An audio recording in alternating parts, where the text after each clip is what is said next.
Every day, 50 billion of our cells die, and 50 billion cells are born. By the end of the year, we have replaced our entire body's weight worth of cells. What do you want to build your next year's body out of?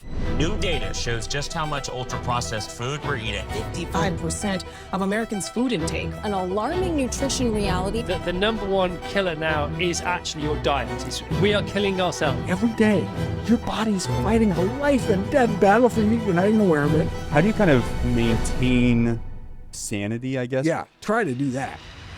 Dr. Michael Greger is a world-renowned longevity expert who's dedicated his career to studying the science of nutrition. Through his best-selling books and evidence-based research, he's inspired millions around the world to redefine healthy aging. Right, my favorite food in the world turns out terrible. It has neurotoxins. Hey, I can always be healthier, I can always improve, but I also don't want this to become all-consuming. Yeah, you have no idea how bad it can be. We're watching Netflix. Our body's like got a billion things. It's got a to-do list, a million things long. It's like, holy shit, I gotta keep them alive. I'm like, okay, this is cool. The data is remarkable. Point. Yeah. Right? It's like whatever you want to do in life, you need your health, right? I can help you with the health part, right? Now, I mean, no one will say, oh, I just want to lie in bed in pain all day. If someone actually said that to me, then I'm like, oh, well, I got nothing for you. So I'd love to walk through a full day of eating for Dr. Greger. And I know there's a long list. We talked about it briefly yesterday, but I'd really love to get into some of the details. What do you eat on a daily basis? And if there are any particular ones that you want to highlight, why do you eat those foods? Yeah, I mean, so kind of the broad view is, is the aspirational daily dozen, right? That's the, my book, How Not to Die, came out 10 years ago. We got the 10th anniversary edition, the updated coming out December 2025. And, the first half of the book is just 15 chapters, each of 15 leading causes of death. Talking about the role diet may play in preventing, arresting, reversing our top 15 killers. I didn't want it to just be a reference book, but a practical day-to-day grocery store style guide to actually, how to incorporate this into your daily life. And so that was the traffic light system, and then the daily dozen, which is like, all the healthiest of healthy foods I encourage people to fit into their daily routine. So not just like fruits and vegetables, specifically berries every day, the healthiest fruits, dark green leafies, cruciferous, the healthiest vegetables, a tablespoon of ground flaxseed, quarter teaspoon of turmeric, the best beverages, how much exercise, etc. like that. Just to kind of inspire people to, something to go for. And of course, it's available free app, Dr. Greger's Daily Dozen.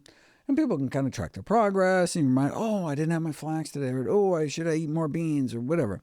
And so that's really kind of the framework. And then it's like, well, yeah, but those are like individual, like how do you actually make meals?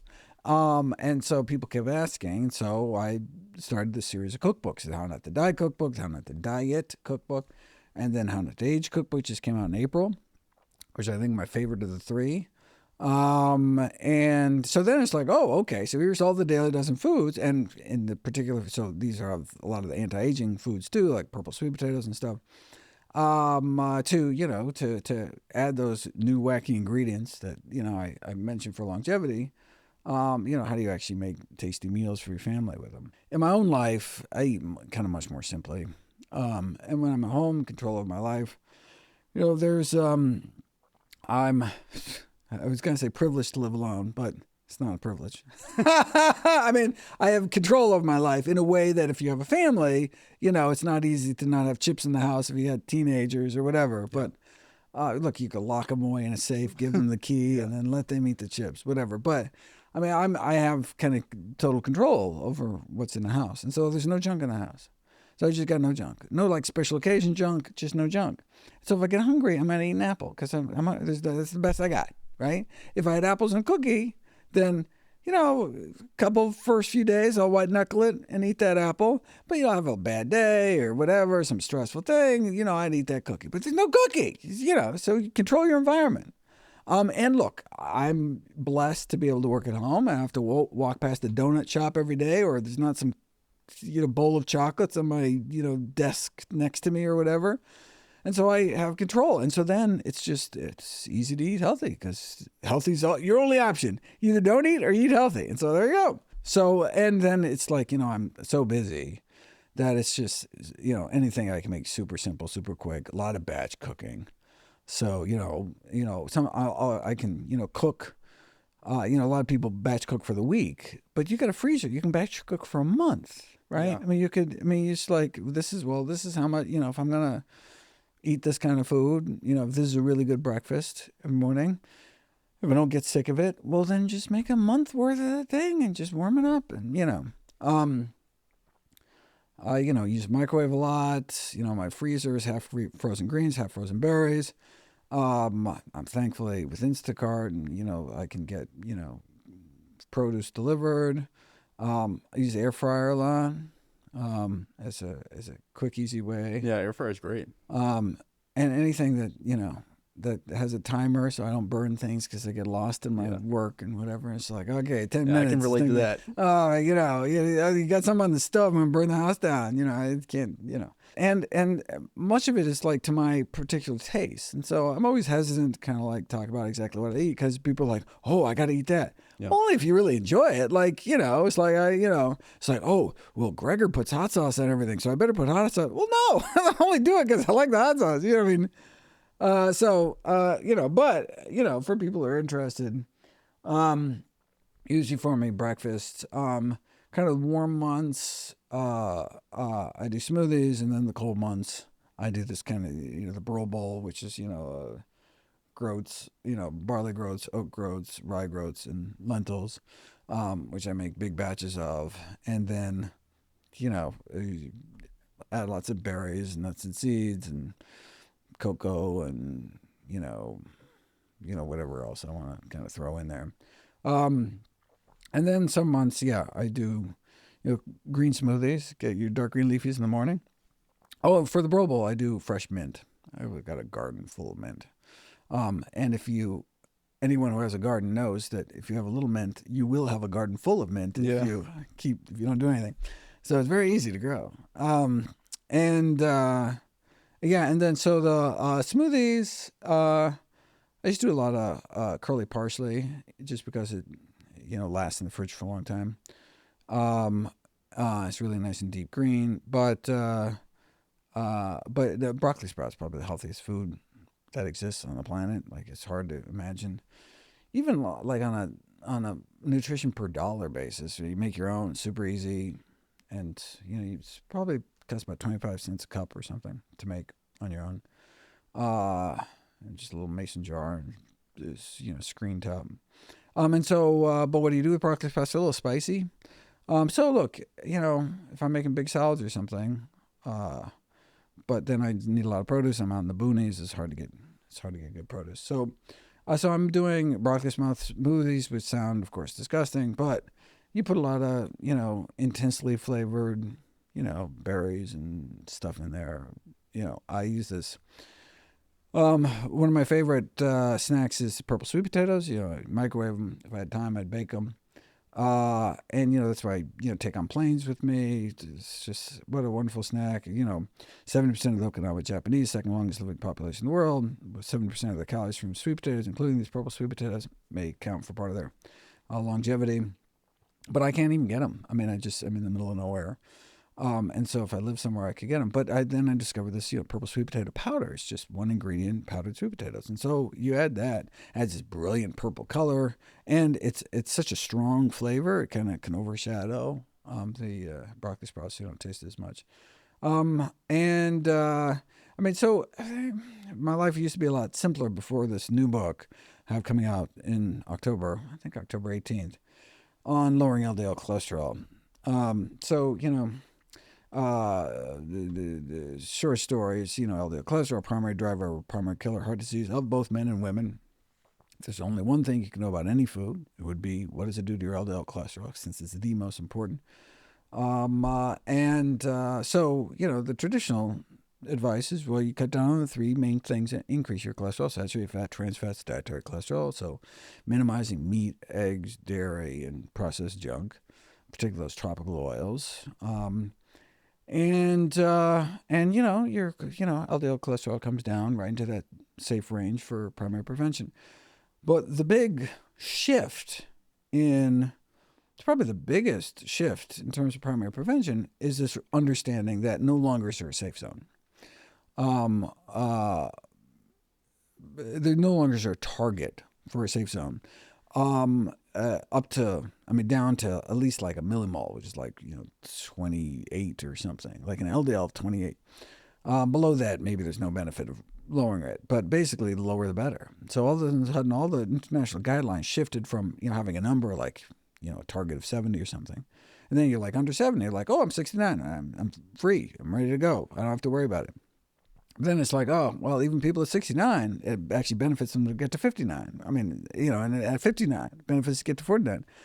And so it's like, oh, God damn it. Then we got to get our LDL low. And so, the only reason everybody isn't on drugs instead of just 100 million Americans is because there's downsides. There's risk, like increasing risk of diabetes on these drugs. But at a certain level of heart disease risk, then it's worth to have the increased diabetes risk, because I think diabetes is like killer number 6 and heart disease is killer number 1. But you don't put everybody on it until their heart disease risk gets to a point where you're like, okay, I'll accept the diabetes risk and all the other potential risks. But if there was some thing that didn't have downsides, like if there was a food you could eat that lowered your cholesterol, that healthy food, well, then we should all be incorporating that into our diet, since the lower the better.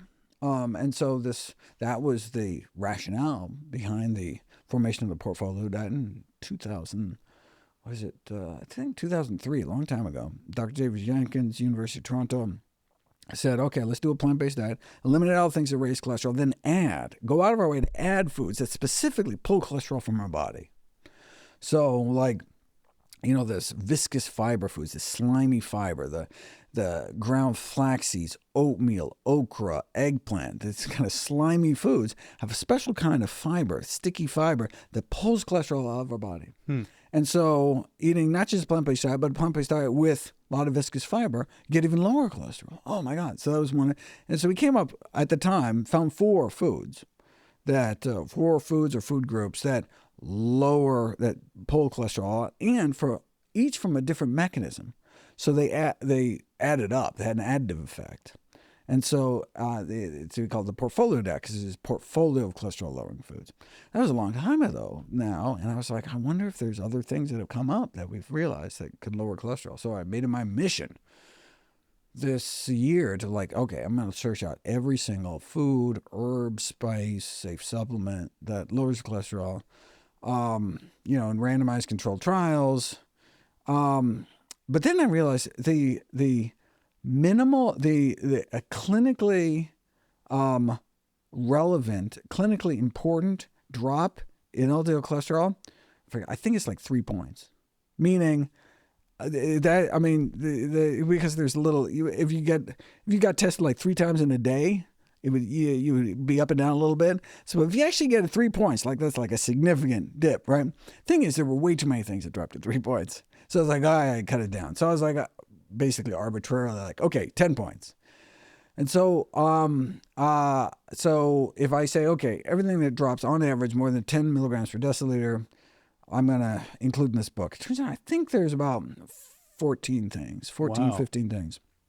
But then it was like, at one hand, oh, that's great. There's like all sorts of things you can choose from. You can find maybe you don't like artichoke hearts. So I have a couple artichoke hearts to lower your cholesterol. Significantly lower your LDL. But it's like, oh, I hate artichoke hearts. Okay, look, we got 13 other things. It's awesome. But at the same time, if you really want to look, if it's the lowest possible, then it's like there's this pressure to, well, can we put them all in our diet? Like, how would you possibly do that? So I was like, oh, let's get creative. And so I did try to, I did an attempt. And so that's where this book, which will be out in October, is like, all right, let's see if we can pack it all in. And so I don't want to, it's a little intimidating. People that are into that, we're going to absolutely love it. Like, people are like, oh, give me some wacky, rigid rules, and I will, have my 3rd teaspoon of summer savory or whatever, and I'll, nail it. But for other people, it's just like, oh my God, I can't even, telling people just eat some fruits and vegetables is enough for them, And so, so it's like a higher level kind of thing. I mean, for most Americans, it's like, how about just trying not to drink so much Coke? Like that's the, it's like, oh, let's start there. I don't want you to be like, let's see how we can get some summer savory in your diet. So yeah, it really is kind of but it's like people take this serious. Look, it's a life and death. The number one reason you and all your loved ones are going to die on average is heart disease. And so let's get our LDL as low as possible. So that complicates so it's funny when people be like, you're on any supplements. I'm always like, I'm always very skeptical of supplements. Oh, I take my B12, I take my D, I don't get enough sun, very few things. But now it's like, oh shit, now I'm on all sorts of stuff. And I never wanted to be that guy. I was on all the, but it's like, all right, well, if you really make the risk calculus. So it's just this long list of crazy stuff. And it's neat. A lot of them are spices. And the reason, it's interesting. Are spices really that potent? Like if you look through a lot of my books and stuff, I target spices all over the place. And it's like, well, we say, are spices really that different? I mean, there's something potent about that, or they're just easier to study. It's like, did our prehistoric ancestors really live in caves, or is that just where the bones are found? Because, that's the only way they're preserved, right? And so the same thing with this, it's like you can do placebo-controlled trials with spices. You can't see if eating a cabbage every day is going to help anybody, because you notice if you're in the cabbage group or the placebo, you can't make a placebo cabbage. Yeah. But if you are testing whether or not 1/10 of a teaspoon of garlic powder can lower your cholesterol, significantly lower your cholesterol, which it can, which is amazing, you can put it in a capsule, right? In an opaque capsule. Versus a placebo sugar capsule, which is dipped in garlic powder, so it smells like garlic, like the other one. You really can't tell which is which. Neither the researcher nor the people, subjects know, until you break the code at the end, and you see what happens to the cholesterol. And unbelievably tiny amount, like this little sprinkle of garlic powder. How potent is it? Now, is it possible that just like regular fruits and vegetables are that potent?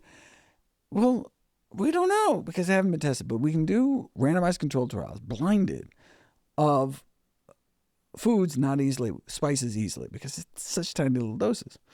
And so all sorts of cool spices. So it is indeed a third teaspoon of savory, which is a spice I've never used in my life before. It's tasty. Used in kind of Mediterranean cooking. It's very kind of Italian seasoning kind of cooking. So I don't mind it. And, in like a pasta dish, perfect, right? And a third teaspoon, totally, it's not that, totally doable. 1/10 of a teaspoon of garlic powder, which is about equivalent to a quarter clove of raw garlic, which you could do too, either way. I gotta get the list. Can I get the list? Yeah, please do. Okay, I got that. I've been working on this, but until you'll be the first to know. Hey, I hope that you're enjoying my conversation with Dr. Greger. As someone who spends a ton of time studying nutrition, I really love diving deep into all of the science, but I know that not everyone has the time or desire to really go through every nutrition study, book, and video like I do. That's why I created something special called the 21 Most Powerful Foods from Dr. Greger's research. It's a concise, practical guide that distills decades of Dr. Greger's work into the foods most backed by research for health, energy, and longevity. You'll definitely recognize many of these foods, but a few might really surprise you like they have for me. These are lesser-known nutritional powerhouses with science-backed benefits that can make a real difference in your daily health and long-term vitality.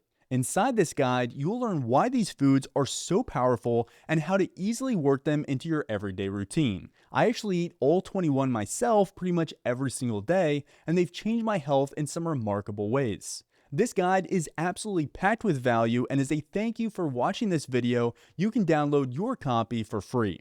Just click the link in the description or scan the QR code on the screen. And because none of this would exist without Dr. Greger's incredible work, we're donating $1 to nutritionfacts.org for every download to help support their mission of making evidence-based nutrition accessible to everyone. And if you'd like to go further, you can also check out Dr. Greger's books and website, which are linked in the description below. So click the link or scan the QR code to grab your free copy of our guide. I think you're going to get a ton of value from it. All right, now back to the interview. Oh yeah, sumac. Half teaspoon of sumac. You know what? Sumac is just a berry. It's a powdered berry. That's so cool. So it's kind of like amla, dried Indian gooseberry powder, where like the spice is really just a fruit that's just powdered. Okay, so half teaspoon of sumac every day has a sour kind of tart taste, which again not too overpowering. Quarter teaspoon of black cumin. That's all it takes. Quarter teaspoon significantly lowers cholesterol. We got the 10th teaspoon of garlic powder. Oh, 1 teaspoon. This is probably the biggest. An entire teaspoon of lemon balm powder. Now you can just make tea. You can take a teaspoon of lemon balm powder, put it in some hot water, drink it as tea. A lot of people do lemon balm tea. There's contraindications. Not during pregnancy. Forget who else shouldn't do it. That's why you should wait to get the book. Or get it from your local library. But yeah, teaspoon of lemon balm powder. It's in the mint family. So I kind of add it so I throw it in a smoothie, or, put it in my kind of roll bowl. Okay. Yeah. And so basically I kind of optimize the daily dozen for LDL lowering. So yes, all beans are good, but a single tablespoon of black soybeans. So these are soybeans with the anthocyanin pigments, which are similar to berry pigments in the seed coat of the black soybeans.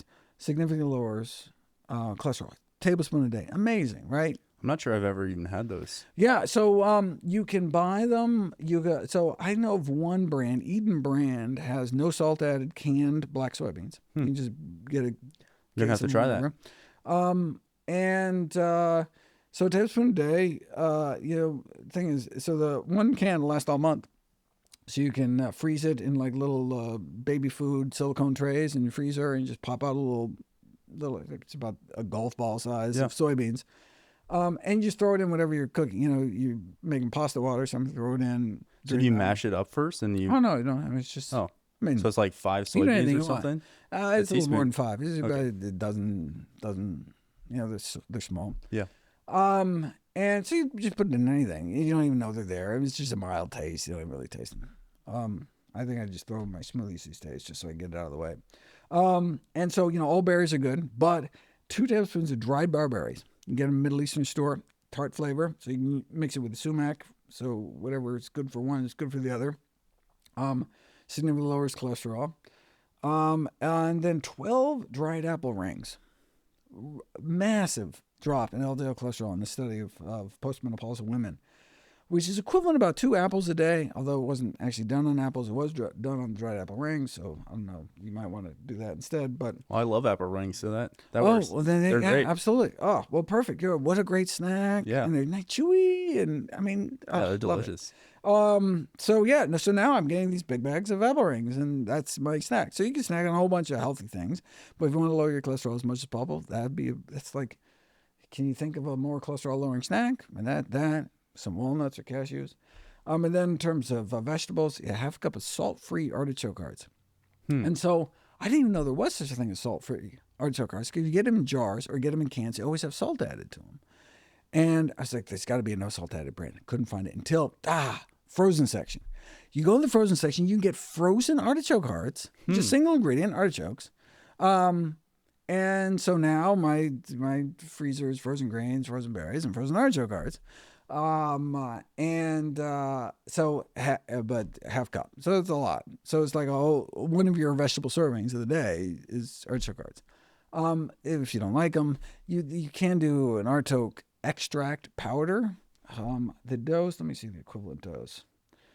I actually have that somewhere for someone that wanted to try that. So that 5 teaspoons a month. So however that breaks down. Yeah. So I make monthly batches of this crazy teaspoon powder. a week. Yeah, a little less than a teaspoon a week. But the problem is with the artichoke extract powder, you're relying on this company that extracted out your artichokes that actually contains artichokes, and they didn't just like throw in some house plants or something. Yeah. Like, so that's why whole food whenever possible. Similarly, the barberry research came from berberine supplements, but I wouldn't take a berberine supplement. I don't believe that you can't trust that it's actually berberine, but you can get, but I think 5% by weight of a dried barberry is berberine. So you just do the calculation, it comes out 2 tablespoons. So basically, out of these 14 things, I split them into 3 categories. It's bland, tasty, and nasty. So the bland, all the stuff that's bland, I can make basically into a powder you can sprinkle on anything. So that's I got my Portfolio Plus powder, which contains like the ground flaxseed, wheat germ, which is not a cholesterol lowering thing, but a spermidine longevity thing. Black sesame seed powder. So the month batch is 10 tablespoons. So that's like a teaspoon a day. 1 teaspoon a day of ground black sesame seeds drops your systolic blood pressure, I think I forget how many points. But basically drops your stroke risk by about a quarter. Just doing that one thing, adding a single teaspoon of ground black sesame seeds. So it's actually not a cholesterol thing, but it's a blood pressure thing. But we could all lower. Lots of us could use that, yeah. And again, I mean, that's not actually a completely bland, but it's just totally mild. And then psyllium husk powder. So it's actually sold, branded as Metamucil with artificial flavors and colors and sweeteners and stuff added. But you just get plain psyllium husk powder. And so that's actually where that viscous fiber, I don't know if anyone's ever stirred up some Metamucil with some water, it gets all mucusy really quick. So that's the psyllium, the viscous fiber. So it turns out, the plateau dose for viscous fiber, that sticky fiber, comes at 20 grams a day. So you get more and more benefit up to about 20 grams. And then you don't get benefit from basically doing more than 20 grams. So I whipped out to see where's my daily dozen. If you filled the daily dozen, how many grams of viscous fiber would you get just kind of eating just random, fruits and vegetables? You get 14. You get 14 grams. Now, so you can do one of 2 things. You can go out of your way to specifically eat viscous fiber containing fruits and vegetables, right? And so instead of just eating bell peppers, you can eat eggplants, get more viscous fiber. And so you could actually get 20 easy just switching it up. But I don't want to think like I want to eat whatever vegetable is good for the dish and not think, I got to put Baba Ganoush on this for no reason. So to get 6 grams of viscous fiber to complete a random daily dozen to get that 20 is a teaspoon of psyllium husk powder every meal. So 3 times a day. You do it with a glass of water. You don't want to take psyllium husk powder without lots of water. But again, basically no taste, right? And so basically make a month of this big jar of this powder, and then I sprinkle 2 tablespoons on every meal, which is a lot. But again, it doesn't taste like anything.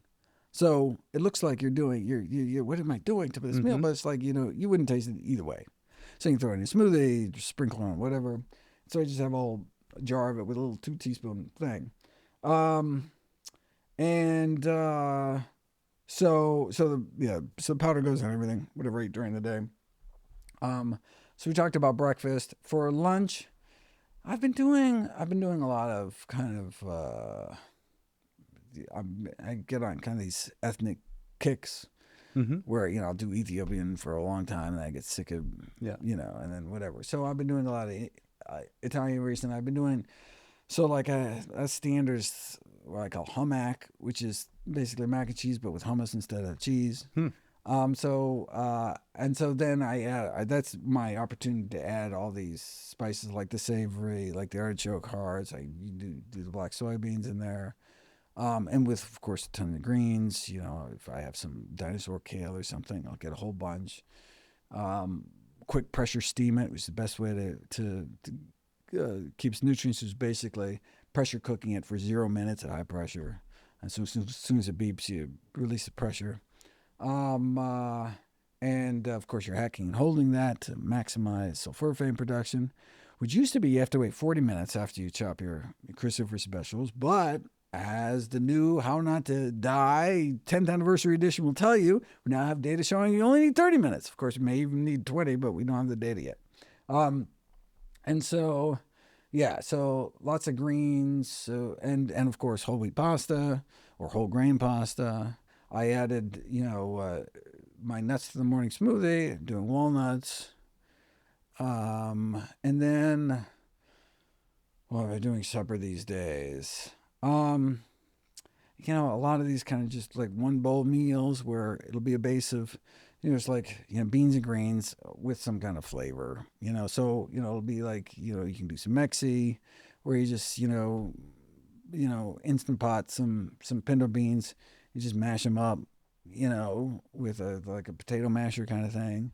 And then just mix all sorts of wonderful salt-free, kind of chili powder Mexican spices into it. So it's kind of a taco seasoning kind of thing without added salt. And you can add some potassium salt and potassium chloride if you want to make it salty. And then, salsa and tomatoes and, and then you take some yellow corn tortillas. You can buy them frozen. If you can find sprouted, that'd be even better. That's cool. But ideally you should have like, 2 ingredients like lime and yellow corn, period, and not these, shelf stable, weird dough conditioners and all the crazy stuff. But yeah, if you can find some good corn tortillas, keep them in the freezer, take them out, air fry them, and just crisp them up like these, like basically tortilla chips, no oil, and you just break them up, and they have this really rich corn toasty, wonderful aroma. And the only reason they can't sell them, like, why don't they just sell, baked, because baked tortilla chips taste gross because it's sitting in a bag, but when you make them fresh, they're delicious. And then, so I'm like dipping, if I have some avocado, chopped in there, because you want to have, anytime you have greens, you have to have some source of fat to absorb all those fat-soluble nutrients like the carotenoids. And so, yeah, so that's a great meal. I can even eat it while I'm working, which is always a positive thing. So yeah, I just take the tortillas, break them into quarters. So I have these little triangle tortilla chips that I'm dipping in my kind of Mexi mush greens and beans and, I remember in like How Not to Die, I talked about, what's the lowest sodium hot sauces. It really turns out Tabasco, like just a regular original flavored Tabasco. I think it's like 30 milligrams per serving, like amazing. It's just so much flavor because they put it in barrels forever, whatever. But how about a 0 milligram? So I don't know why I didn't think about this. You just get powdered chilies. I mean, when I think chili powder, there is chili powder, and that is just powdered chilies, but it's like one specific type of pepper. But every single pepper, you can get every single pepper powdered, and it tastes completely different. You can get chipotle powder, like chipotle pepper powder, which is just one ingredient, chipotle peppers that have been powdered.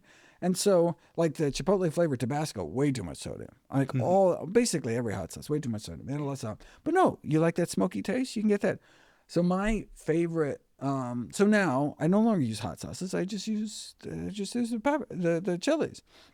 My favorite is a 1-to-1 mix of Aleppo peppers, which is this really fancy gourmet pepper. It's a wonderful flavor. And Thai bird's eye chilies, these little Thai chilies. They're super spicy, but delicious. That's basically like when you go to a Thai restaurant and there's like that red powder you sprinkle and stuff. Yeah. That's the Thai chilies. So, but it's a lot. But you mix it with Aleppo peppers, much more mild, really nice flavor. And mix those 1-to-1 and sprinkle them on that. So that's my hot sauce basically. And I basically do that on everything. So usually some Asian or. I've been doing a lot of Ethiopian recently because I was at a conference in D.C. You can get some really good injera. Yeah. But I can't out in the middle of nowhere. Yeah. Unfortunately. Anyway, yeah, and I'm sprinkling the powder on everything. And for drinks, start in the morning with coffee, and then move to green tea, green and or black tea, and then move to herbal tea in the evenings to give myself at least 6 hours to metabolize caffeine before going to bed. And then I'm doing, Yeah, herbal teas or water. Doing unsweetened soy milk in the coffee. You should just drink the tea straight. I don't know. That's, I mean, it sounds like a lot of stuff, but if you like premix everything. Yeah, that's it's huge. Like batch cook everything. It's just like, boom. Like, this is my adding 12 ingredients. Boink. Yeah. But, once a month, I got to pour all the stuff together. It looks like a chemistry set, and the kitchen counter's all a mess. And, I mean, it doesn't take that long. Once you have all the stuff. And then you just go. Of course, I could take little baggies of stuff on the road of all this. Oh, screw it. God, I'm lucky if I make my next flight. Like, it's just survival mode when I'm on the road. But when I get back home, then I'm back. And then, so supplements I have added to my diet. So I'm doing Phytosterol, 2 grams of Phytosterols a day. It's part of the portfolio diet. You get a significant, like 12, 14 point drop in LDL. I'm doing 2 to 3 grams a day of Phytosterols. You can get So that's a powder, not a capsule? You can get a powder, but the powder doesn't work. Huh. So there's 2 brands of powder. I've actually tried both of them, and they didn't work for me, and they don't work. I don't think they work for anybody. The company disagrees, but I demand, well, show me your evidence. And they sent me evidence, and I did video and have videos coming up tearing them apart. They're going to be very unhappy. Yeah. And even some of the phytosterol research just got taken in. But if you actually read what they did, they added these crazy emulsifiers and stuff because it's just not soluble. So the way you make them soluble is you make these phytosterol esters, which turns it from a powder into basically like a fatty substance, and that you have to put in capsules. So there's a bunch of brands on the market. I use one called Moducol, Moduchol. There's been 4 that have been tested by independent labs and shown to actually contain what you want them to contain, and that's one of them. Yeah. And could you explain a little bit how phytosterol works? You were explaining that yesterday, and it's really interesting. Yeah. And so that was a fun thing with the book too. There's all these new, I didn't even know, there's these new classes of cholesterol drugs on the market now. I thought like PCSK9 inhibitors were like, oh, that's the new thing. Oh my God, new thing. That was like new thing 10 years ago. Oh, it's so embarrassing. No, there's now drugs. You get an injection once every 6 months. And it's like this cool genetic, therapy. Of course, it costs $10,000. But there's all sorts of cool new kind of gene therapies and things that we've discovered. And so I actually go through the pathway, and it's like we could block it here. Here's where statins block it. Here's where the different foods work. The food works this way by doing this. And okay. So I go through the whole thing so you really get an understanding. And it's like, so there's no point in like 2 foods doing the same thing because they're just going to like cancel each other out, right? So it's like, how do you block it in every certain way? And so there's basically split up in 2. First, the production of cholesterol. Your liver makes cholesterol. So that's how the drugs work, is they block the cholesterol synthesis. And then there's excretion. Your body makes cholesterol and gets rid of cholesterol. It doesn't have too much. You don't have heart disease. But unfortunately, our modern diets are undercutting our body's ability to get rid of cholesterol. The way our body gets rid of excess cholesterol, knowing that cholesterol is critically important structural component of the cells in our body, but you have too much, it can, clog up your arteries and kill you. Okay, so our body has a mechanism, but unfortunately, we're screwing with the mechanism. The mechanism is it dumps it through the bile into our intestine, knowing that fiber, our intestines are, of course, going to be packed with fiber, because for millions of years, almost everything we ate was whole plant foods, it's just absolutely packed with fiber. Estimated triple-digit intakes of fiber. Like our prehistoric ancestors are getting like 113 grams of fiber a day based on fossilized feces. Try to do that. So like go on a really healthy whole food plant-based diet, maybe you'll hit like 60, 80.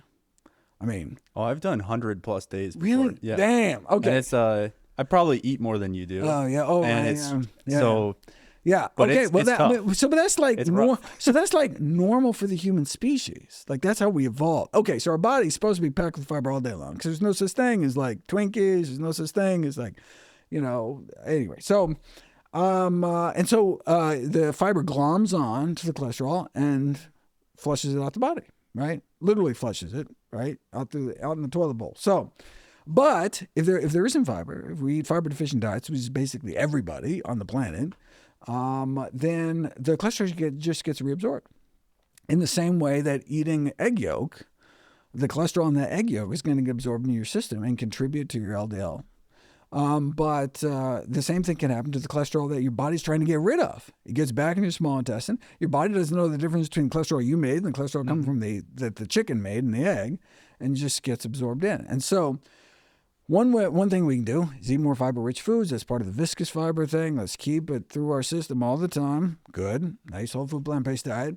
But we can also take these phytosterols. So phytosterols are kind of the plant chemical equivalent of cholesterol. Cholesterol is the animal sterol. And phyto, which is the word for plant, is kind of the plant equivalent. And they actually look very similar. In fact, I have a diagram in the book of a phytosterol molecule and a cholesterol molecule, and you really have to look deep and hard to figure out. And you're like, oh my God, there's a teeny little difference here. And so they're both absorbed through the exact same receptor in our intestinal lining, and our body can't tell the difference. And so when there's phytosterols in our system, ideally with every meal, then the cholesterol that's in our system, either from our diet, from animal products, or being dumped by our own liver, is blocked from entry. Like there's only so much room to get through this. And so it just spills out of the body. So most of the cholesterol flowing through our system has nothing to do with our diet. It's actually just, our body may be making too much, not getting rid of it enough. So we can help that process, bring phytosterols. And we used to eat way more phytosterols than we do. It's found naturally in nuts and seeds and kind of throughout the plant kingdom. But doses up 2-3 grams really is kind of a pharmacological dose.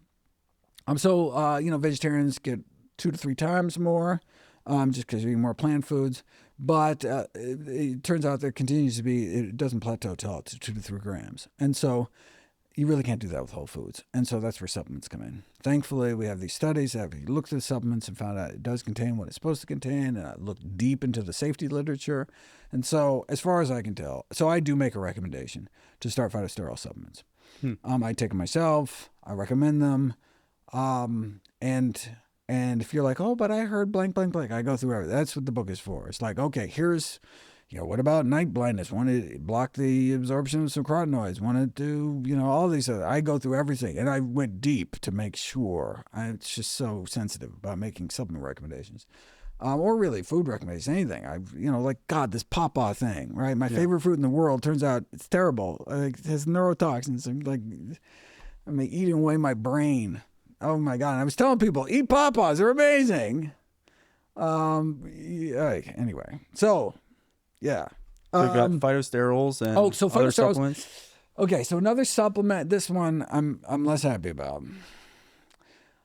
But it just seems to work too well to ignore. And that's bergamot extract. So bergamot, that's how you make Earl Grey tea. It's black tea plus bergamot, essential oil from bergamot. Bergamot is a citrus fruit, has a particular flavor. There's these compounds that, like bergamotin, that have just absolutely dramatic cholesterol-lowering effects. Okay, but that is assuming that there's actually bergamot in your bergamot supplements. Like, you just have no clue. And unfortunately, we don't have the independent analyses. There is no USP certified, third-party certified bergamot supplement on the market. So all of a sudden, you are in the wild, wild west of supplement manufacturers, and you just have to. And I don't think there's even a bergamot supplement made by some of the more kind of mainstream brands. Mainstream brands are no guarantee you're getting a supplement that actually contains what's on the label, but at least there's a brand reputation they have to hold up. Like if all of a sudden a third party, and there's these third party groups like, what's the Lab One? there's third-party groups that do testing of supplements, and they're under a brand risk if they just put some total fillers and there's literally zero of the active ingredient. And so, there's at least some incentive for them to not completely deceive, right?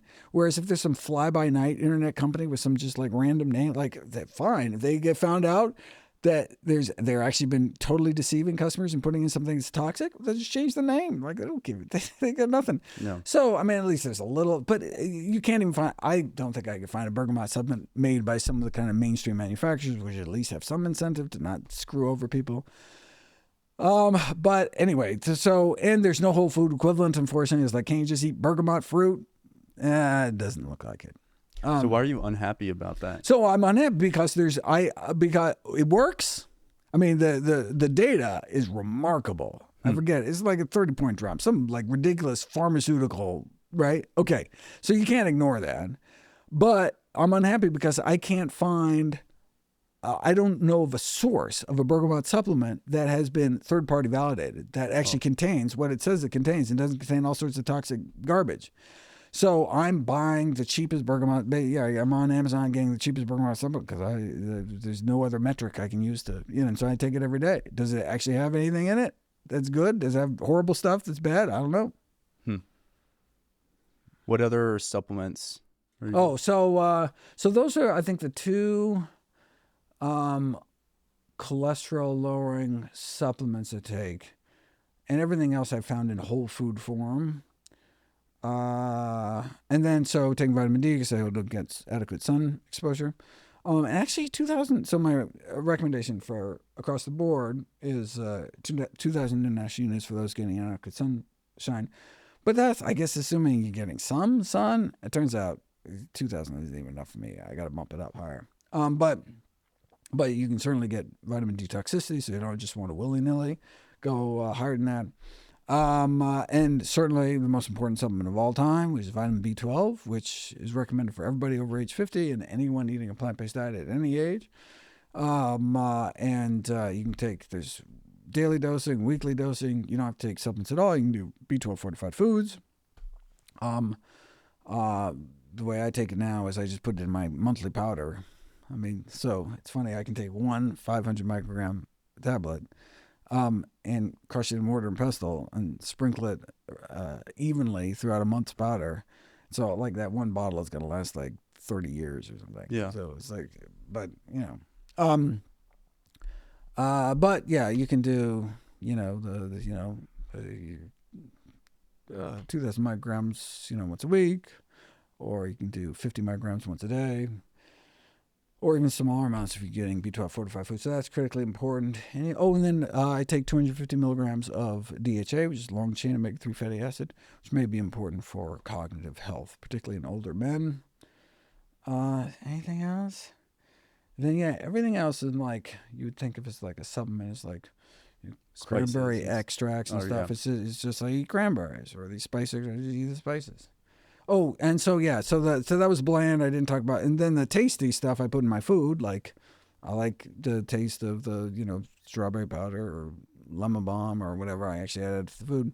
And then the nasty, as I use the potato starch. The sheets or discs. And then you can put, so that's where the bat powder is, the black cumin, amla, turmeric, which is just a little too potent. And so, I mean, some stuff, if I was making a lot of Indian food, sure, I'll do the turmeric there, And if you don't like the taste of sumac, you can put that in there, whatever. And so I do, so it's basically, I think a 4:3 ratio, and take 1 teaspoon of those 3 spices Yeah, so I told you this yesterday, but I call that the Dr. Greger Spice Packet, and I've been doing that for about a year and a half. Have fun. And actually a few weeks ago, for the first time, I actually had one of those spice packets break open in my throat. Yeah. And it just started searing my I'm throat. sorry. It was so Yeah, it's such an intense feeling. I'm not actually sure if it was the long pepper or the black cumin. Yeah. But one of those just it's pretty hard. lit up my throat. Yeah. And look, you don't want to choke on it and stuff. I mean, it takes some practice. You start small. I wouldn't do a whole teaspoon at a time, right? You kind of work your way up. Some people, I also talk about what I call the curry slurry method, which is literally this: people just taking a shot glass with mix some water and then just, you hold their nose and just take it and then drink some water, And look, that's totally fine too. You don't got to do that. But yeah, I think I was just distracted because that only happened once. Interesting. Okay. So I've done it hundreds and hundreds of times now. So feel like wet fingers or something, you can make. You have to be really careful with the potato starch packet. Oh my God! Yeah. Right, one little splash, you just lost like 200. Yeah, they stick together. Yeah, exactly. Yeah, they're all kind of stuck together in the little packet. But it's amazing. They seem to last forever if you keep them right, because it's just like you take off. It's like, wait a second, don't I have to order more? Oh my God, no, I'm not even halfway through. This is like ridiculous. Yeah, so that's really great. Are you taking creatine regularly, or no, just when you're doing resistance training? So just because I'm not doing any resistance training, but if I was, I would definitely do it. Because there's really good data. Again, worrying about purity. I think I recommend in How Not to Age 3 grams a day along with strength training regimen. And it seems to, just basically enable you to do the more work, which then results in the muscles. But I would not recommend it for people who aren't strength training because it's not going to do anything for you. There's a lot of buzz about, cognitive benefits and other benefits, and they just have not manifested.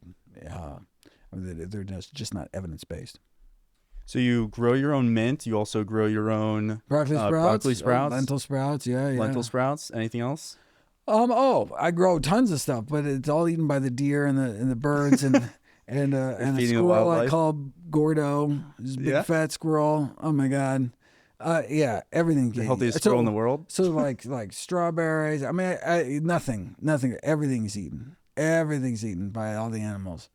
I'm fencing up. No fence will do it. Oh my God. Got a big groundhog on the property.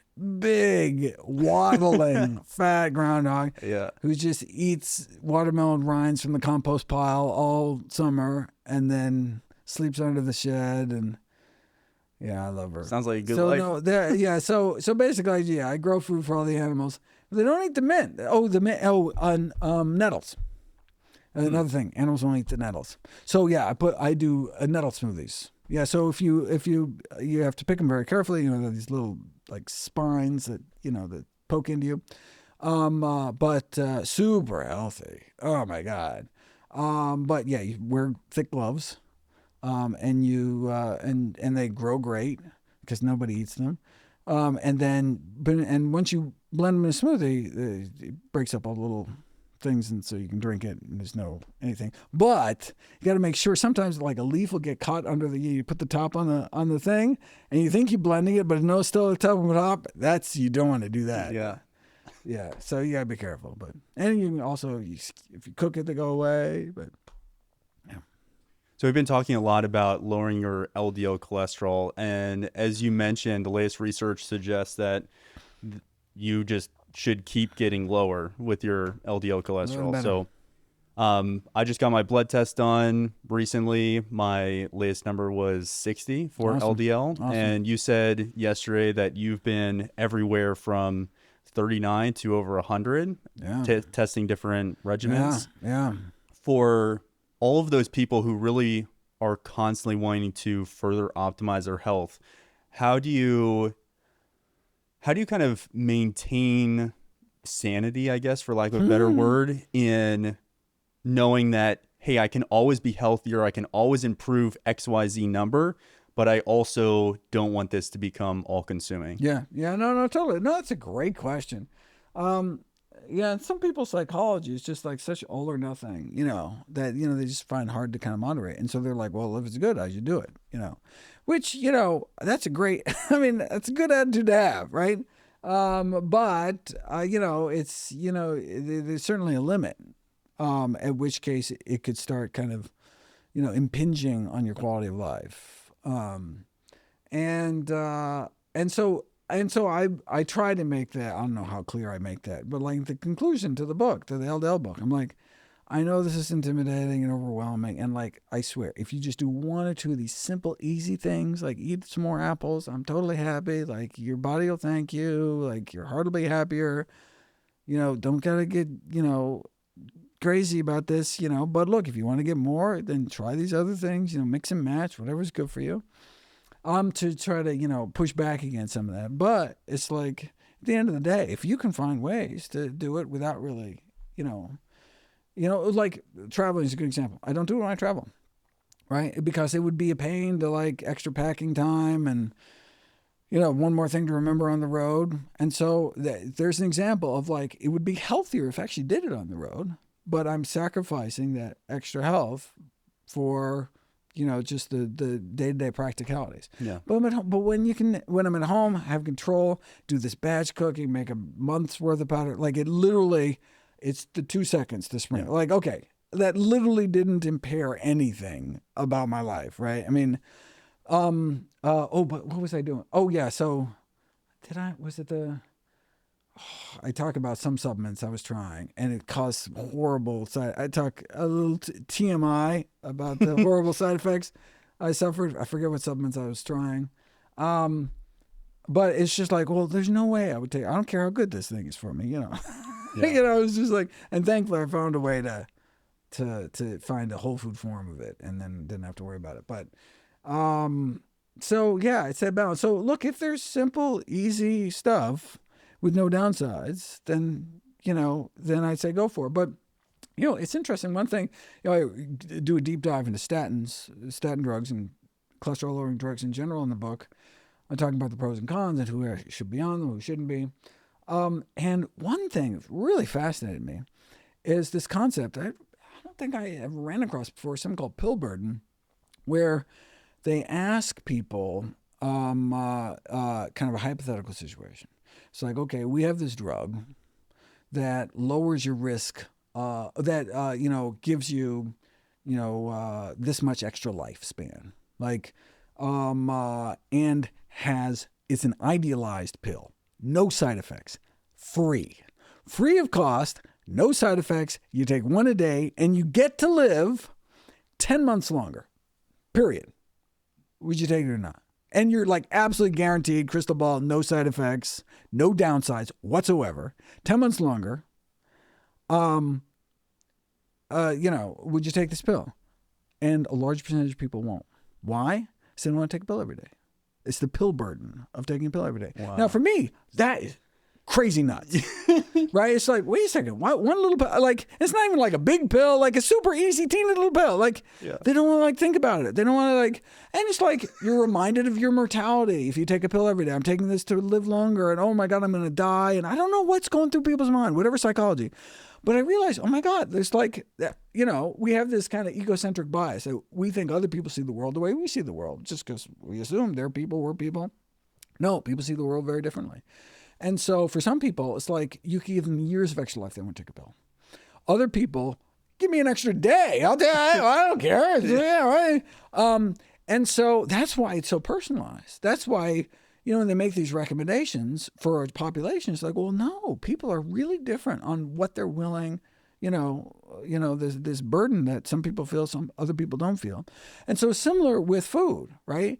If it would be a burden, like to me, it's no burden to eat apple rings, right? If before I was eating dried mangoes, unsweetened dried mangoes, right? And it's like, oh, but actually my cholesterol goes down. Mangoes don't do anything, but dried apple rings make my cholesterol go down. Oh, okay, well, I don't care. I mean, it's, I probably like mangoes better, but apple rings are cheaper anyway. All right, no big deal, right? But if it was a big deal, right?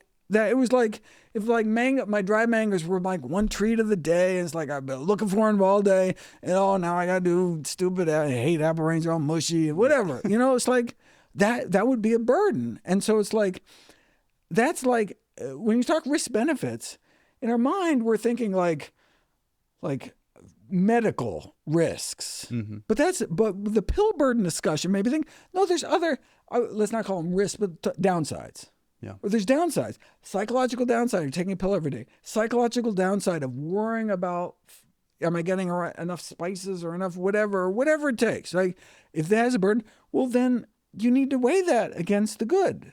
And there's these calculators, these 10-year cardiovascular risk calculators, and you can actually quantify the risk. If I do this, my 10-year risk of having a heart attack or dying from heart disease will go from 7.5% to, 7.3%, or down to 6%, or down to 2%.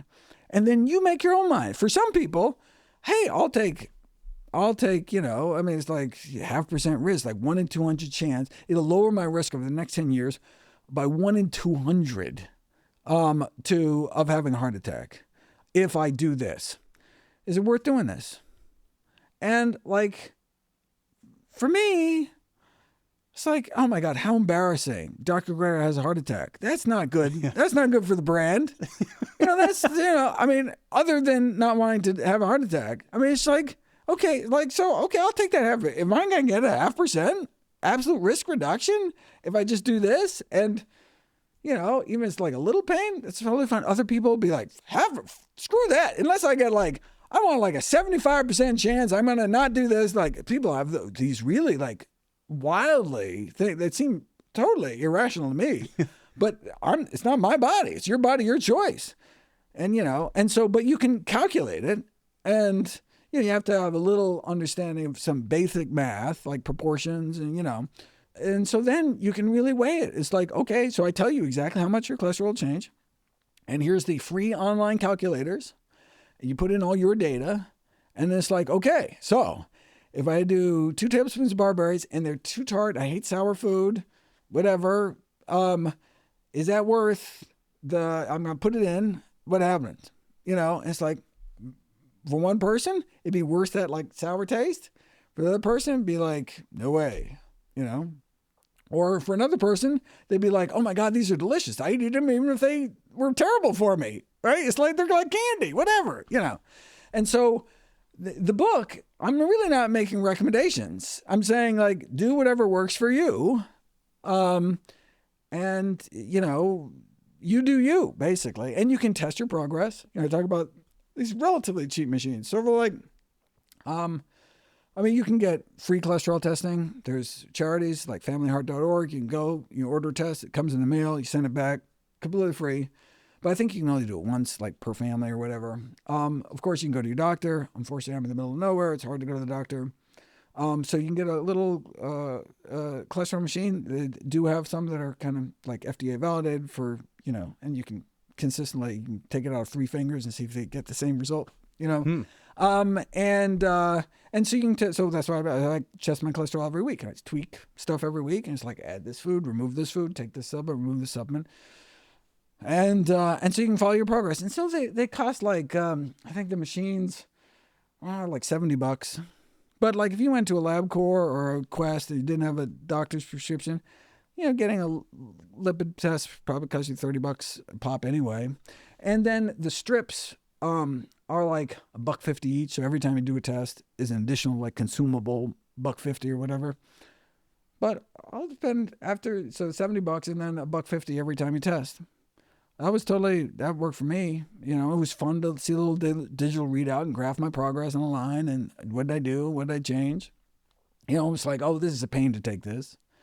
It'd be nice if I didn't do this. Well, do I have to do this? Well, and I stop it and see what happens. And you see these changes within 2 weeks. So, phytosterols give a maximum effect within 2 weeks. And so, do phytosterols work or not? You find out yourself. So testing your LDL cholesterol is really kind of the number one thing that you look for in terms of blood testing. What other things do you think are important to regularly test to know your values for? Well, so, according to the USPSTF, which is the Official Preventive Services Task Force that kind of gives all the preventive medicine recommendations, the only test for like healthy, asymptomatic people is regular cholesterol testing, starting really early in the youth. I think it's starting at age 25, then at least every 5 years, make sure where your cholesterol is.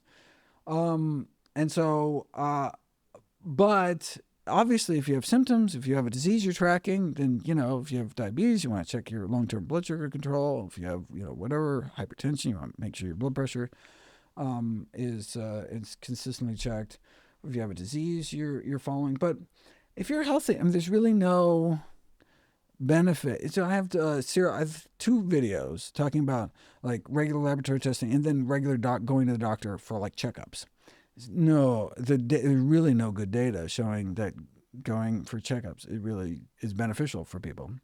Again, this is assuming you're not suffering from any problems. There certainly are some cancer screening tests, like colorectal cancer screening, now starting at age 45, used to be starting at age 50. And there's 7 different types, and some are invasive, some are non-invasive. Some are just total stool testing. You don't have to do anything, send it in. Super easy. And now prostate cancer screening, breast cancer screening, much more controversial in that the risk benefits come to this kind of, what do you think is more important? Benefits really individualized.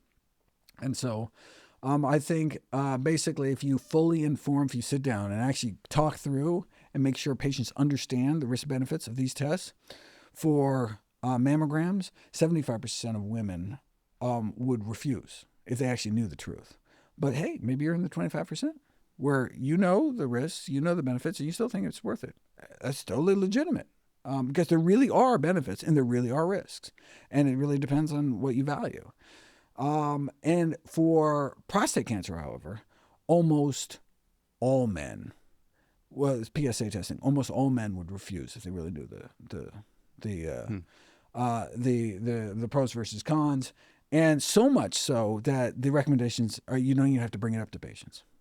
Because the assumption is if you actually fully inform people, they'd all say no. But I mean, I'm sure there's some, I don't know.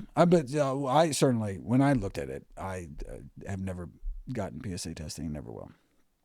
So you mentioned earlier that you know that your vitamin D levels were low. Oh, yeah. And we were also talking yesterday about how Brazil nuts, as an example, can have a wide range of selenium content based on soil quality, etc. And the same is true for other produce. Is that something that you think we should be conscious of or be putting thought into, or do we just eat a varied plant-based diet with the diversity and we don't need to look at any specific micronutrient intakes, whether we're talking about tracking that or getting blood testing to ensure that we're hitting certain nutrient levels? What are your thoughts on that? Well, so there's some things that you absolutely have to track, and that's like B12. You have to. I mean, anytime anybody, in fact, the number one. So there's a recommendation from the medical literature. If you have a vegan patient, someone comes in on a plant-based diet, first question you ask them, where do you get your B12, right? Or how do you get your B12, right? And everybody should have an answer. And you have to know. I mean, it's just like something that's critically important. Now, they should also be asking everybody over 50, regardless of what they eat. They don't, but and vitamin D is a matter of sun exposure. If you're really in, or know you're not getting good midday sun at the right latitude during the right months of the year, with the right amount of skin exposed, then 2,000 international units is a good idea. I don't think you need to get tested unless you're really kind of in these extremes where you really are not getting any sun. But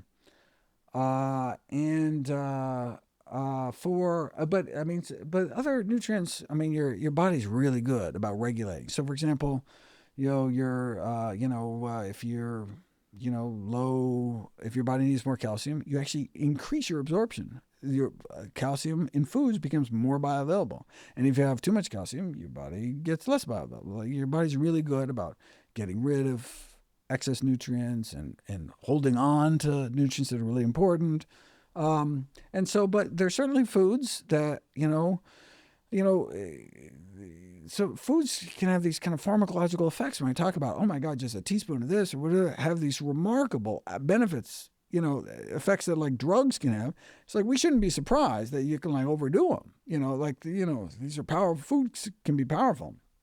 Like anything, something that powerful, we shouldn't expect that, there couldn't be any potential downsides at a certain higher dose. And so, like Brazil nuts, really, you can't, even one high selenium Brazil nut a day can increase the expression of pro-inflammatory genes. And so I recommend 4 Brazil nuts once a month. lowers your cholesterol, but just once a month. Otherwise, you can get selenium toxicity, which can lead to nerve damage and blah, blah, blah. Did you have to get your selenium tested? No, you just don't eat, Brazil nuts every day.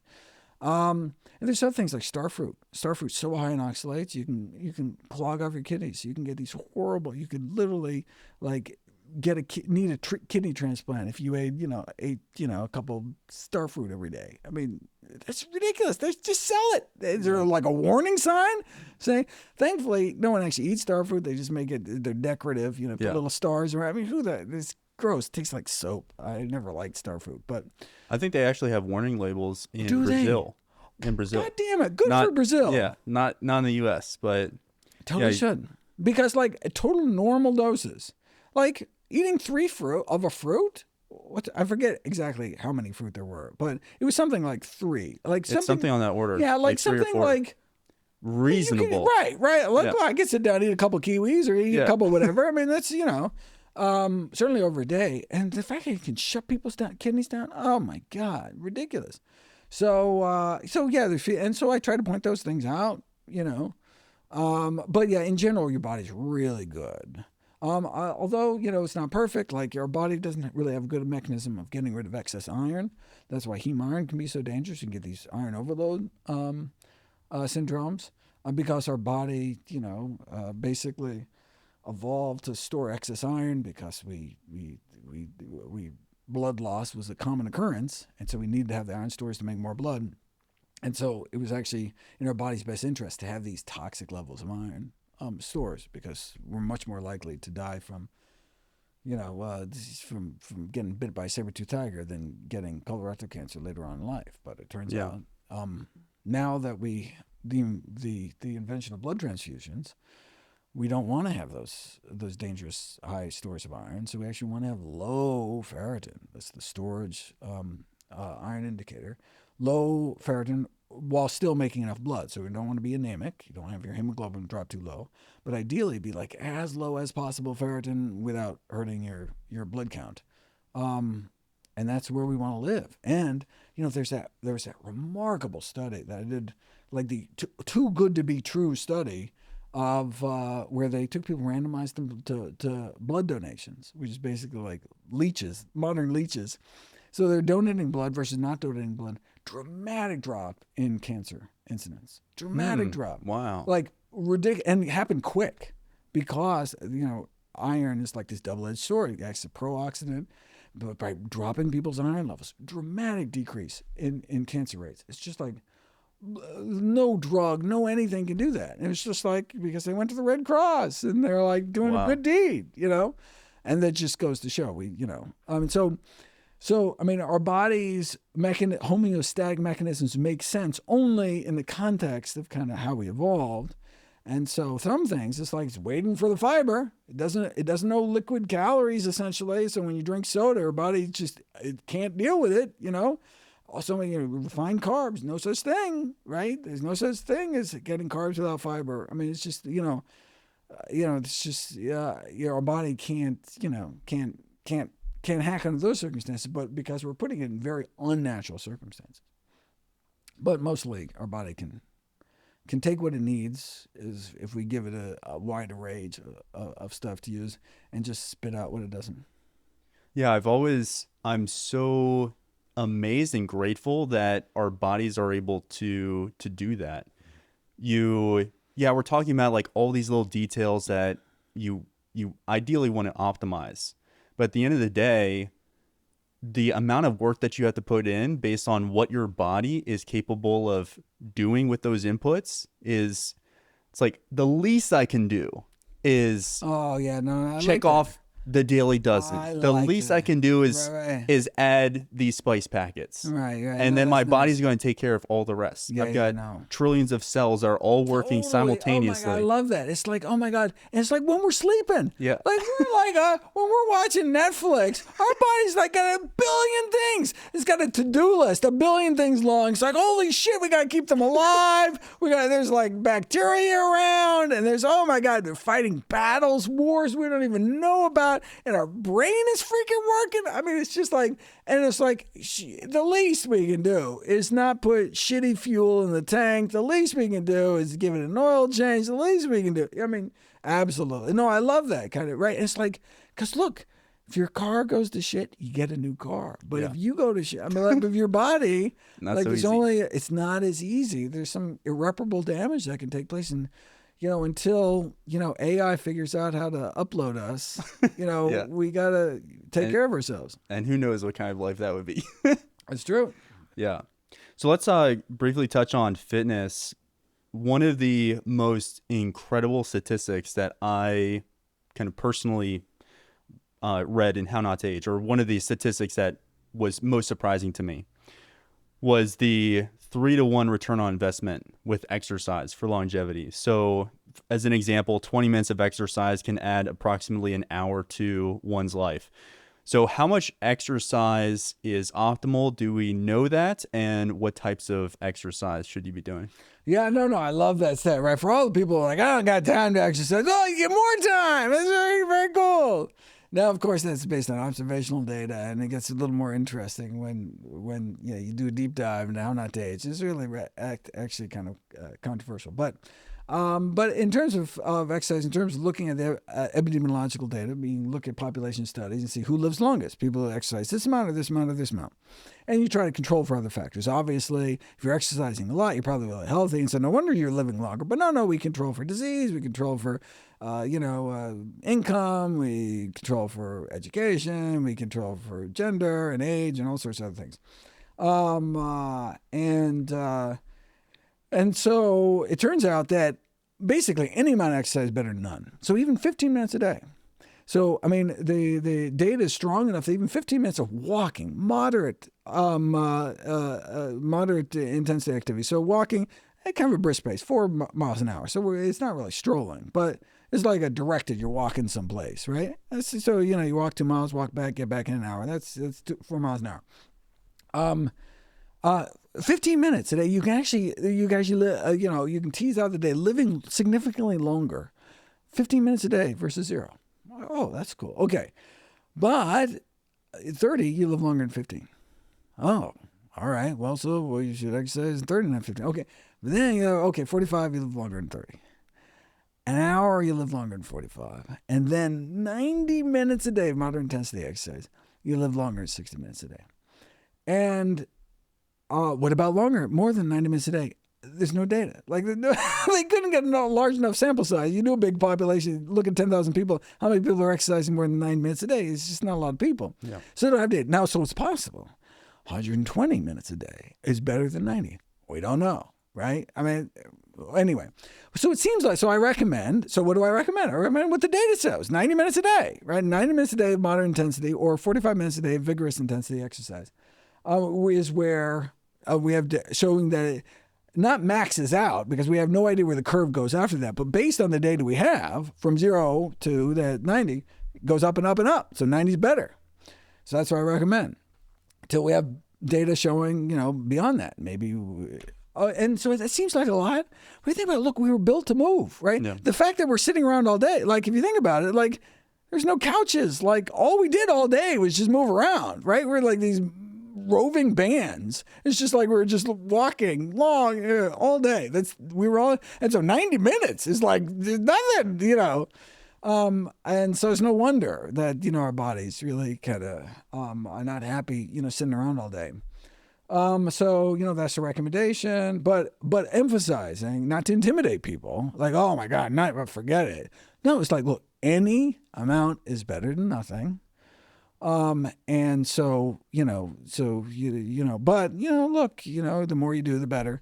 And so walking is a good introductory exercise. Now, of course, you work with high level folks and it's like walking. Okay. But like for the general population, walking's nice because it's safe.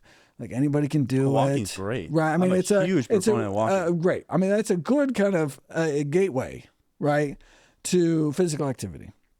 Almost anyone can do it, and it's pretty safe, and you don't want to fall and don't want to do it on an icy road, whatever. Okay, you don't want to get hit by a car, depending on where you live, and anyway. But so yeah, okay. But then if you look at the official recommendations, in addition to aerobic exercise, which critical for cardiovascular health, and so that's why it's most critical period because that's our leading killer in this society, most societies. But also critically important, resistance exercise, balance training, flexibility. So it's really the whole package, which I talk about in How Not to Age. You want to get it all. So particularly for, protection from bone fractures, it's really, lower limb strengthening exercise, balance training keeps us from falling. Because that's really where most of our, about 85% of age-related bone fracture risk comes from. Not from our decline in bone mineral density. It really comes from fall risk. How do we prevent falls? We really have to kind of, and there's randomized control trials. You randomize people to lower limb strengthening and balance exercise. You get a 75% drop in bone fracture rates. Unbelievable. No drug comes close to that. And it's all bonus, right? It's all just positive side effects, right? I mean, it's amazing that more people don't know about those kind of things.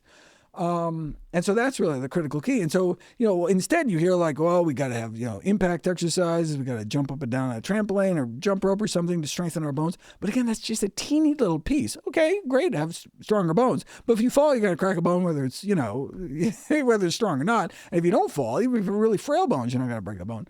So that's, and there's a lot of common sense stuff like, you don't want to have slippery throw rugs. You don't have lights in the stairwells and, just the basic kind of stuff. But, it can be like life or death. You break and fall and break a hip, then you can go to the hospital, die of the blood clot or something. You want to stay out of a hospital. Hospitals are terrible places to be. Come out with some life-threatening infection. It had nothing to do with what you went in with, just because they're dangerous places to be. Oh my God. Also, they screw up the meds. They screw up your different patient. They screw up a dose. Oh my God. Stay out of hospital. The more time you spend in the hospital, the more time you want to take care of yourself. The more time you're like, you have no idea how bad it can be. Stay healthy. Yeah, that kind of gets back to the earlier conversation we were having about weighing the risks and benefits or the mental barriers to having a pill or whatever. Not understanding what it actually feels like to be stuck in a hospital bed, or not understanding what it feels like to have some kind of debilitating diagnosis. Sure. And I think if people could just get a little taste of what that is like. Bring it. I love it. No, right. We should be parading school kids through the emphysema wards and be like, before someone offers you a cigarette, check this dude out, right? Or, you have no idea. Like, whatever you want to do in life, you need your health, right? That's what, with like motivational interviewing. You ask people, it's like, look, I'm not telling you it's your life. Like, what do you want to do with life? Like, oh, I want to travel when I grow up. I want to see my grandkids. I want to play with my grandkids, whatever. Whatever they say, it's kind of sneaky because whatever they say, you're like, well, you need to be healthy. I can help you with the health part, right? Now, no one will say, oh, I just want to lie in bed in pain all day. Someone actually says that to me, then I'm like, oh, well, I got nothing for you. You do you. But, and I ask people, this is particularly for young people who've never really had any big problem or haven't even had, someone close to them die or something.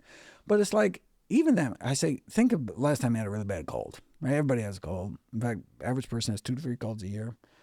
Okay, and you're like, oh my God, you're stuffy, you can't sleep, your nose is running, and it's just like, oh, your head hurts, it's just miserable. Okay, that's a cold. It's like the least worst you can feel, right? And you were miserable. It took over your whole fucking life. Yeah. Right? You couldn't do anything. It was like, you're trying to do something and you can't even enjoy I'll take the day off and, oh my God, you're just miserable and your nose hurts, you're blowing your nose. And that's like nothing. Is it complicated? It's going to go away in a few days. Imagine having something that's like, oh my God, the whole rest of my life is going to be this bad. And it's probably going to get worse. Right? Yeah. Oh my God. And all of a sudden, you're, the scope of things you could do with your life, all of a sudden narrows. The degrees of freedom you have. I want to do this, now I can't do this. Now I could do part of this, I can't even do this. And so much of our lives, particularly in this country, it's like about freedom. Don't tell me what to do. I want to be able to do what I want to do. Yeah. How do you do that? You do that because you're healthy, right? And so we can help you be healthy. And it's, simple, basic, common sense lifestyle behaviors. Not smoking, healthy weight, exercising every day, more fruits and vegetables, super simple stuff. Can mean easily a decade of life, right? Right there. Okay, and that's like the basic stuff. Now, you want to tweak it, you want to get more? We got crazy stuff you can do, right? I mean, to really like maximize. But it's never too late to eat healthy, to start moving, to stop smoking. It's like really the basic stuff. And so if people get intimidated by all this like fancy, I've never, these weird powders and, but oh my God, let's just take a step back. Simple, going out, taking a walk, losing some weight. I mean, let's just go through the basics, nail those first. And then when you're ready for something else, we can bump it up, But yeah, I love that point about, and it kind of goes with your point of like this kind of grateful being that your body's doing all this work that you don't even know about, right? Amazing. And like, we're like, oh my, whatever hurts, my toe hurts or something. It's like, oh my God, and you can imagine your body be like, what the fuck I got like a million things and you're worrying about your toe? Like, your head just didn't fall off. It's because of me, your head didn't just fall off. You didn't just die of anaphylactic shock because your immune system has to be at this little balance between total close your throat up and not die from all the bugs that are floating around. Like we learned from the AIDS crisis just how critical our immune system is, because things that are in the air right now, little fungal spores, all of a sudden people are dying from something that no one ever died from before because we had no idea. We took our immune system for granted. All of a sudden you have no immune system and you're dying from cryptosporosis. What are you guys? It's everywhere. And so it's like every day your body's fighting a life and death battle for you. You're not even aware of it. You're not doing anything to help, right? And so that combined with, you want it to do something good for it, you want to support it, and it does all this crazy healing and repairing and bouncing back for injury. And it's like, oh my God, the least we can do. Something that came up yesterday was this, the 50 billion cell thing. Yeah. Where I think most of us have this concept of our bodies as kind of like a car, complicated machine that, gets, kind of breaks down with age. But you put good fuel in it, do the oil changes, whatever. That's like the best you can do. No. We rebuild. They do that with jet engines. Jet engines, they actually rebuild the entire jet engine, every, they like, all the parts are eventually replaced because you got to keep everything in tip-top condition. Every day, 50 billion of our cells die. And 50 billion cells are born. When we're adult, when we basically achieved our kind of maximum mass, every day, 50 billion dead, 50 billion new cells. Such that by the end of a year, we have replaced our entire body's weight worth of cells. So we are rebuilding our bodies every year. We're like a new person every year, and we only have continuity because it's psychological continuity. We're like the same person, but it's like, wait a second, this hand is a different hand than it was a year ago, right? Where did this hand come from? It came from air, water, sunlight, and food. That's it. Those are the inputs, right? Okay, so we can try to breathe good air, drink healthy. Okay, but it's like food. So it's building materials. What kind of building materials? You're literally remaking your entire body next year. What do you want to build your next year's body out of? You want to do some drive-through shoddy building materials, right? Or you're like, oh my God, well, look, I mean, if I'm going to build anything, I'm on the good stuff, right? And so your body can pick and choose and really, help you out. It's trying to help you. Oh my God. It's like this, within 15 years of people stopping smoking, their lung cancer risk approaches that of a lifelong non-smoker. Your body clears out all that tar, and eventually it's almost as if you never started smoking at all. And every morning of your smoking life, that healing process starts until, wham, first cigarette of the day. Re-injuring our lungs with every puff, just like we can re-injure our arteries with every bite. And like our body wants to come back to health. It wants to heal you, and unless you're kicking it 3 times a day, right? Stabbing yourself with a fork 3 times a day. Why would you do that? Yeah. No wonder we're so sick. Yeah, it's incredible that as you just kind of touched on, your body's natural default is health. Health. And it's up to you to either support that or screw it up and throw wrenches in all the cogs. Yeah. And that's too many people do that. Yeah. All right. Well, we need to get you on the road so you can get to your next event. But I'd love to quickly touch on your upcoming books. Could you just talk through the upcoming books that you're working on, and then I have one little follow-up about how not to hurt.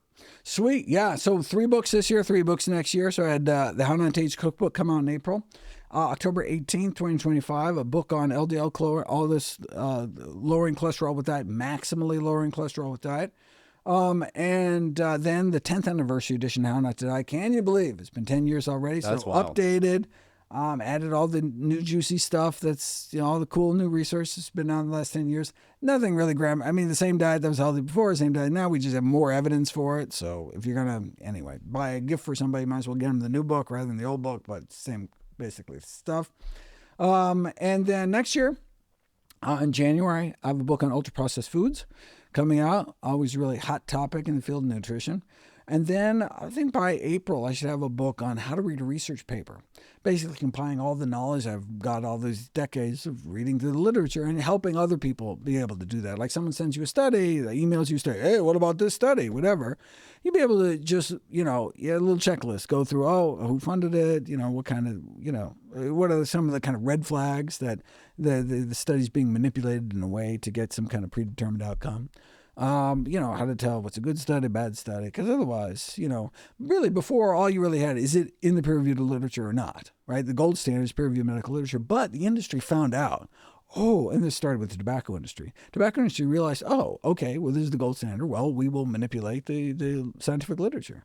And they started something called the Tobacco Institute, and they secretly paid off scientists to publish these papers, muddying the waters about the health risks of tobacco. And they had this famous memo called Doubt is Our Product from the PR firm of this big tobacco company. And they weren't trying to convince people cigarettes are good for you. All they had to do is look, some people say it's good, some people say it's bad, who knows? And it was just to instill doubt, because then they're hoping people throw their hands up in the air and continue to do what they've been doing before, right? It's like, maybe I should quit. I heard all this lung cancer stuff. It's controversial. Maybe it doesn't actually cause lung cancer. Okay, then all of a sudden there's the motivation goes away. Food industry does that all the time. Eggs are good, eggs are bad. They love that, right? They love the flip-flopping. Then people are like, fuck it, I'll just eat whatever's tasty and whatever's cheap and whatever's, convenient. So what used to be like, okay, let's stick to the literature. Like you don't just believe someone's anecdote or whatever. It's like, well, if it's been peer-reviewed, it's been looked at by other scientists and be like, okay, this is at least a level of legitimacy. But now the peer-reviewed as medical literature is like a cesspool. So much bad stuff. These predatory journals that have like, we'll publish your paper without even looking at it and put it. I mean, you just pay us $1,000 and we'll publish your. I mean, all these like pay for play kind of crazy stuff. And so all of a sudden, it's a peer review. How would you know if it's predatory or not? And oh my God. So there are things you can look for. And so it's like, I think it would be useful for people to get this out there. It's not for everybody. I know there's a lot of people out there who's just like, just tell me what to do. They like want some guru that's like, you just, I trust you and you just tell me what to do. Okay. I hate that. Right? Because there's all sorts of people that claim to know what to do and telling people terrible advice. And it's like, well, wait a second. Where'd you get that from? You weren't born with that knowledge. Show me your work. Where did that come from? And so that's why it's so critical. Like all my videos, like here's the paper, here's the study, here's the link to the paper. Download the PDF, read it yourself. Like, right? Maybe I screwed something up. Let's find out. But if you want to be part of that process, so you can just, watch videos, read the books, whatever. If you want to be part of that process, or if, I haven't covered a topic and, you're like, I don't want to wait around 2 months till you figure it out or write the next book. I want to dip in myself. This is how you do it. This is how you access the literature. This is how you get around the paywalls to actually download any paper you want. And this is how you read it. This is what you look for. And even if you don't understand all the words, like, this is anyway. So that how to read a research paper, and then how not to hurt, December 2026, be the kind of the next major tome. I'm working on it now, a couple weeks behind schedule. So it's basically diet and lifestyle approaches to pain management. So talking about fibromyalgia and migraines and rheumatoid arthritis and on down the list. And what's one kind of surprising thing that you have learned recently in your research for How Not to Hurt that has really shifted your perspective about something? There's so much cool stuff. I'm a little hesitant to talk about some of this stuff because, nothing's been fact-checked yet. And So, and it might turn out that I've still got months and months of research to do. I might come across something that totally changed my mind about something. And that when that happens, it's so scary, right? I'll be like completely convinced of like some line of argument. And it's like, okay, wow, it looks like this supplement or this food, I'm going to tell people to do it. And then some study or series of studies or commentary totally changed my mind. It'll be like, oh, well, don't you realize this researcher's been jailed for fraud and blah, blah, blah. And the only reason they didn't retract the study is because some lawyer, blah, whatever. And it turns out it was like totally fraud. Like I would never know if I didn't run across this. It's like, what if I didn't run across this? I would put this out in the world. People would have trusted me and done something they shouldn't have done. And so that's why we got a whole team and we take it very seriously and want to make sure that, so the deep dive. So anytime you're kind of in the middle of something, you don't want to make sure, but something that, came up yesterday, which was just like totally tickles me because I'd never heard about it before, was the use of green LEDs, exposure to green light from just a cheap strip of green LEDs, no fancy whatever. There's no company that sells anything for migraine headaches. So they randomized people to green LEDs at a certain distance, and they covered up, I think, every third one or something. So it gave a certain intensity. You can buy a little intensity meter if you really want to figure it out. And so you're like in a dark room with green LEDs, like reading a book or whatever. You just expose yourself a day, and versus white LEDs, right, as kind of the control. And there's like, I don't know, maybe no reason to think that one would have more of a placebo effect than the other. Whatever. It's like it's just you're sitting in a room with weird light sitting at you, but those exposed to green light had significant improvements in migraine headaches. So it worked as an abortive therapy and maybe even as a preventive therapy, prophylaxis against future headaches. Like, it's amazing. And the migraine drugs are terrible. I mean, sometimes they can be absolutely kind of life-changing, but tons of downsides. And they don't work for a lot of people. It's just like, it's really a mess. And there's all new classes of drugs. Because it's just such an there's just no clean drug that is used for people. And so people are just desperate. And this had this amazing effect size. And it's just like, what? And it's like super cheap. And you could buy it. If it didn't work, you send it back, get all your money back. Like, it's just like, and it's like stuff like that. You would never hear about that because there's no profit to be made in little cheap LED strips that people are like putting up in their, in their dorm rooms or something. It's literally that. And I was just like, how cool is that?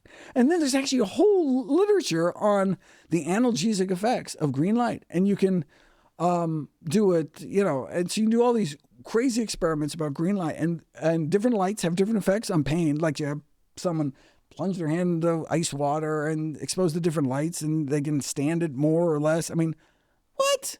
How does that make any sense? Like, how cool is that? And that's the kind of thing where it's like, even if it turns out that, in a year we find out that person was a practical joke that played on the world and published something, they made up some data.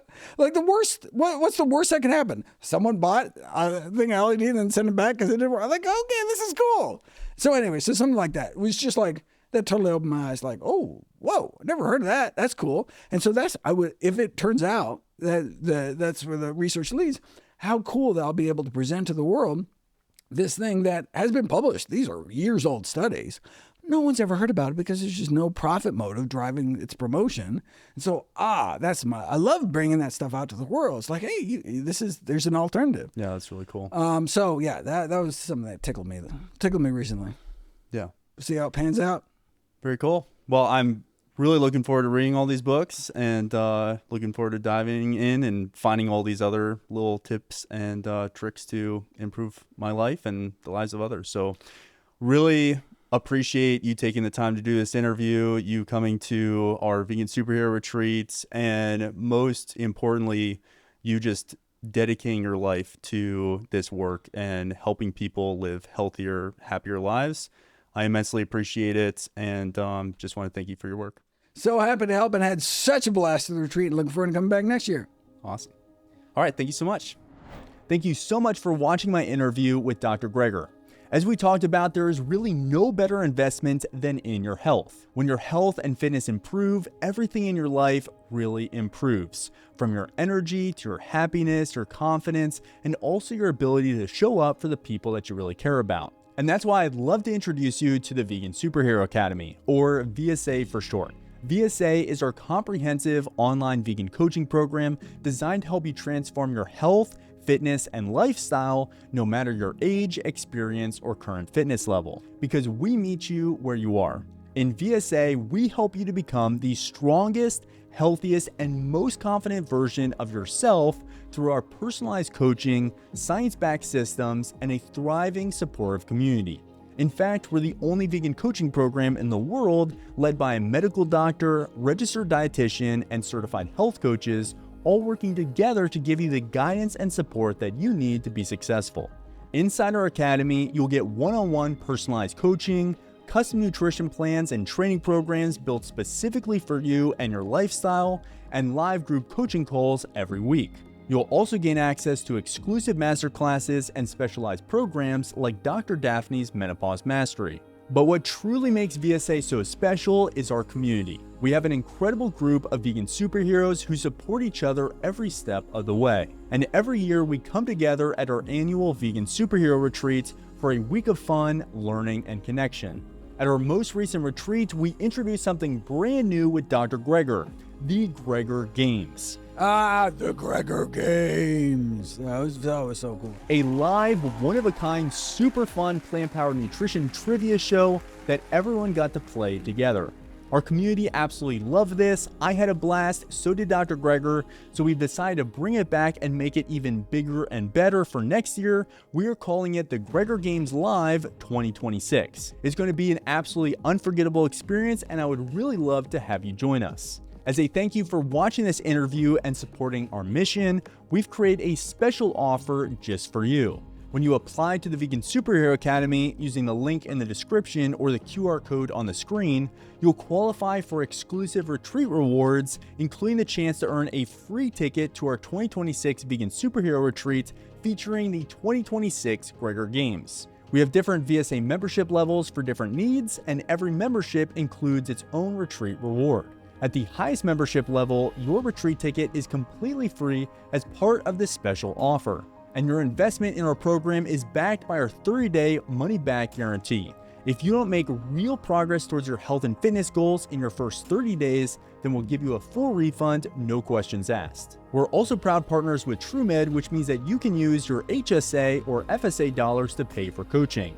We've already helped thousands of vegans transform their health, their fitness, and their confidence with over 600 5-star reviews from people just like you. So if you're ready to take your health and your life to superhero levels, then click the link in the description or scan the QR code on the screen to apply for the Vegan Superhero Academy. I'd love to personally welcome you into our program, and hopefully we'll see you at our 2026 Vegan Superhero Retreat for a week of fun and learning with Dr. Greger and the entire Vegan Superhero community.